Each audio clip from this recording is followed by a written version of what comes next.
All right, so continuation. This is part 3.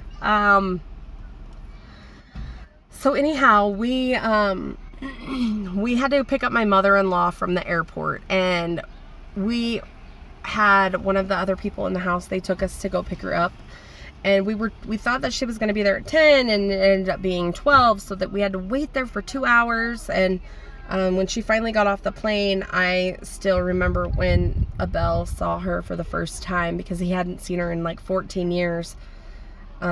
They just embraced and hugged, and his mom just cried, and Abel's aunt was like, what are we doing? Like, who are these people? Like, she just didn't recognize Abel, and it was just, you know, because she's special needs, so just a little different. But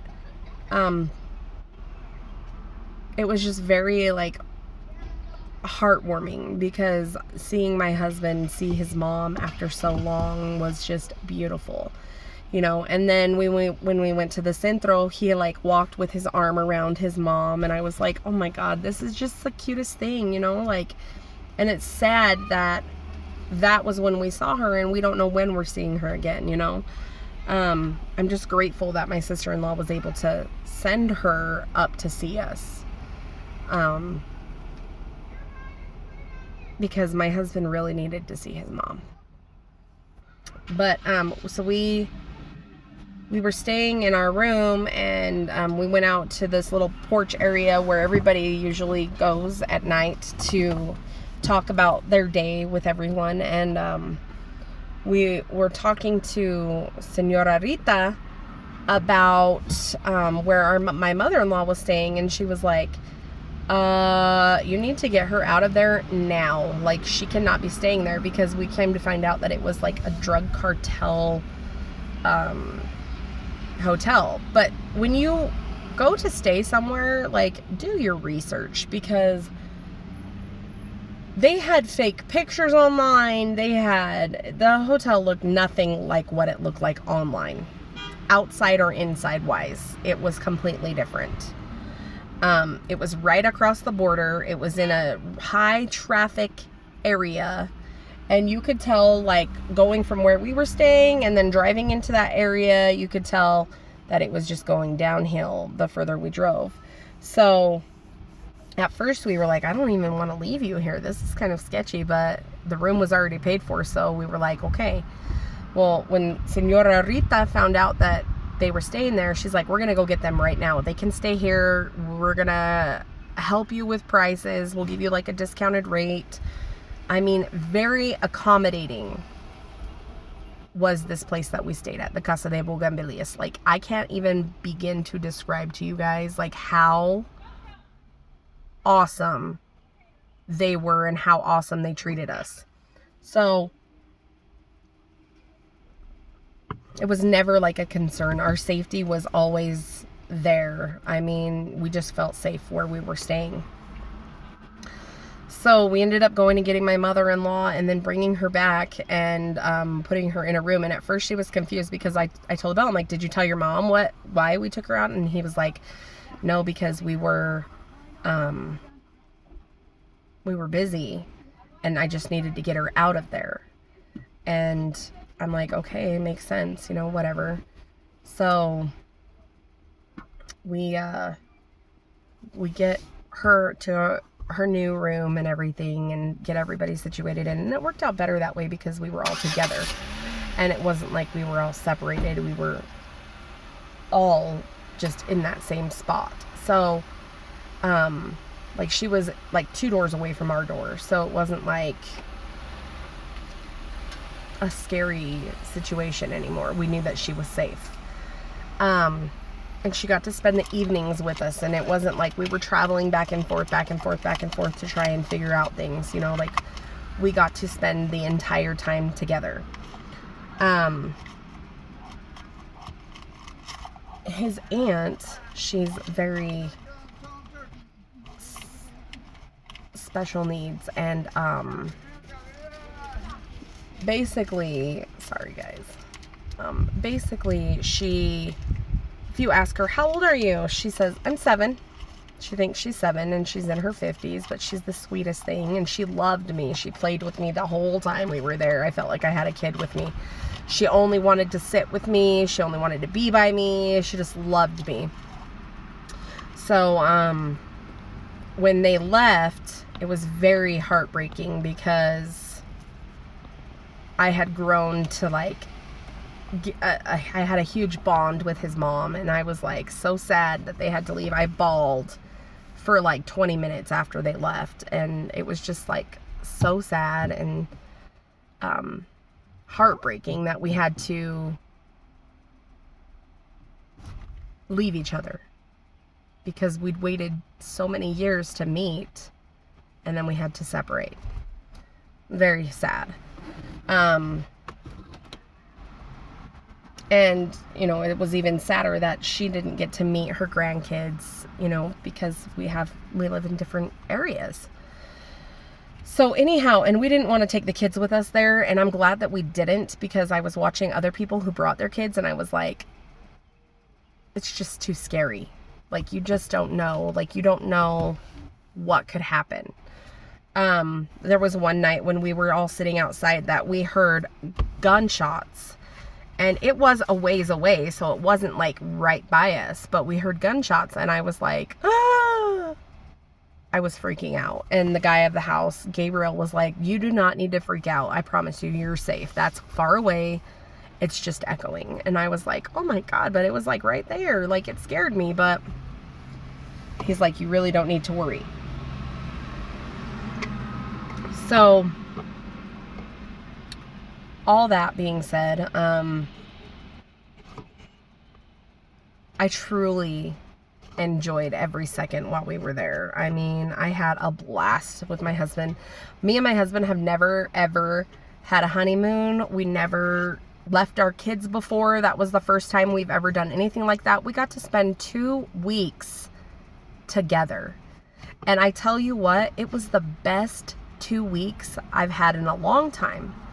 I mean, getting to be on that level and connect with your husband after you've had so many stressful situations and so many things come up, but being there with him alone, not having to worry about what our kids or who's taking care of the kids, you know, it was just a great experience.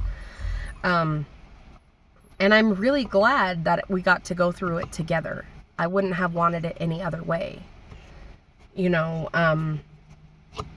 then when we get to his interview process, the day of his interview, we were at the house with, all of us had to wake up at a certain time, and we all went in the van together. And Juan was one of the guys who was staying at the house, but he was by himself. He had to go to the consulate for something, but Abel had to go for his interview. So we get there, and Abel gets dropped off first, and he goes for his interview. And then I went with Juan to go do his consulate stuff. And I'm like, so now where do I go to wait for Abel? And they're like, well, you got to walk down this way and walk over there. And Gabriel of the house was like, hey, Juan, let's go back. She's going to stay here. And he's like, I'm not leaving her alone. She can't be left alone. That's nuts. He's like, I'll stay with her. You go do what you need to do. So Juan stayed with me that whole time. And I was like, oh, thank God. Like, I was terrified. I didn't know anything. And then I got in trouble because we stepped on the grass in front of the consulate. They were like, get off of the grass. And I was like, oh my God. Like, I was scared because the security and army and everything out there, they all carry the giant AK-47 rifles, and it's terrifying. Like, when you see the police drive by, they have like the crime unit on. They have the guy standing on the back of the car with his big giant gun standing there, and Abel's like, you cannot look at them. Don't look at them. Like, don't make eye contact because it makes you look suspicious. And I'm like, what the hell? Like, this is nuts. So he goes in for his interview. We end up standing on this bridge thing that crosses like a freeway, and then there's like another entrance that goes to the freeway that you had to cross.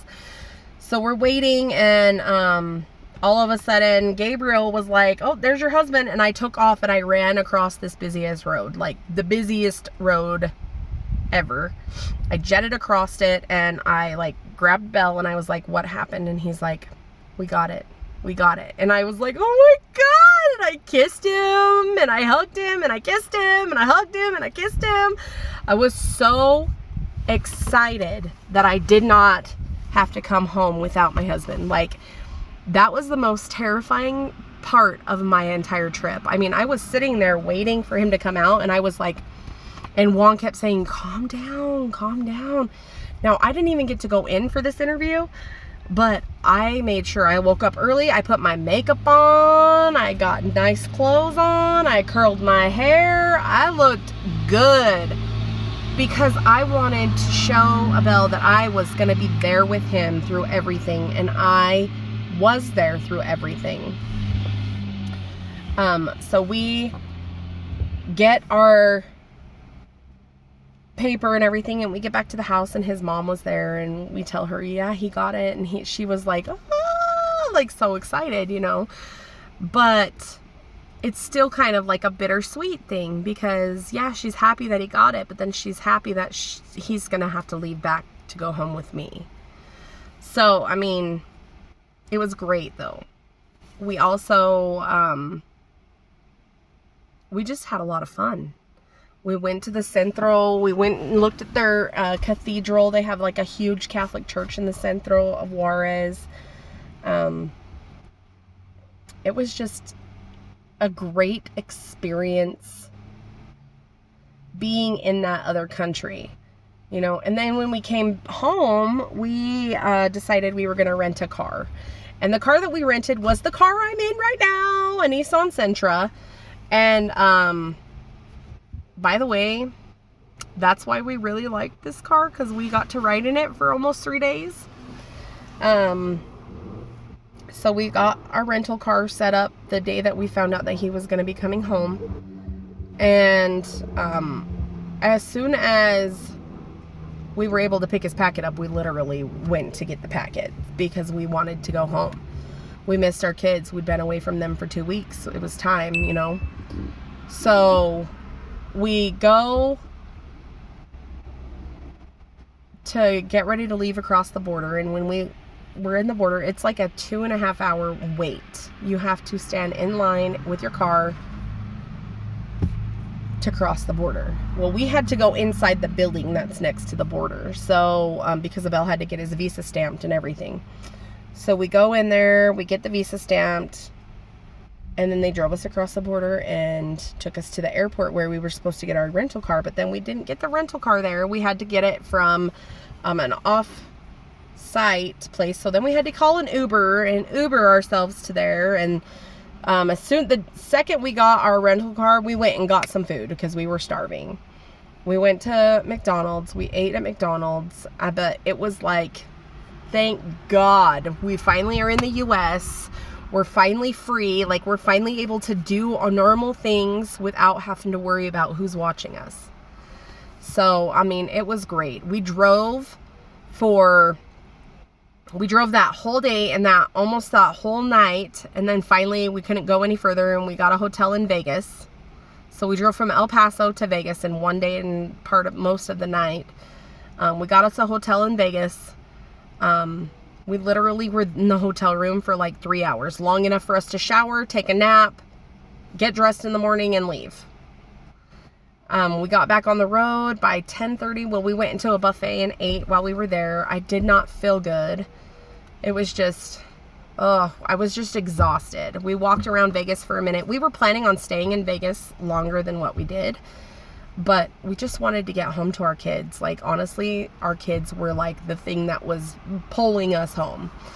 So then we got home, and we didn't tell the kids we were coming home, and we surprised them. And when we walked in the door, it was the best surprise ever. Like, the kids were so ecstatic. They were crying. It was just great. So yeah, that was our trip to Mexico. Like, subscribe, and share my video. I'm going to put Casa De Bugambilias in the comments of this video, so that way you guys, if you are interested in getting in touch with them, you can. So I'll talk to you guys later. Have a wonderful day.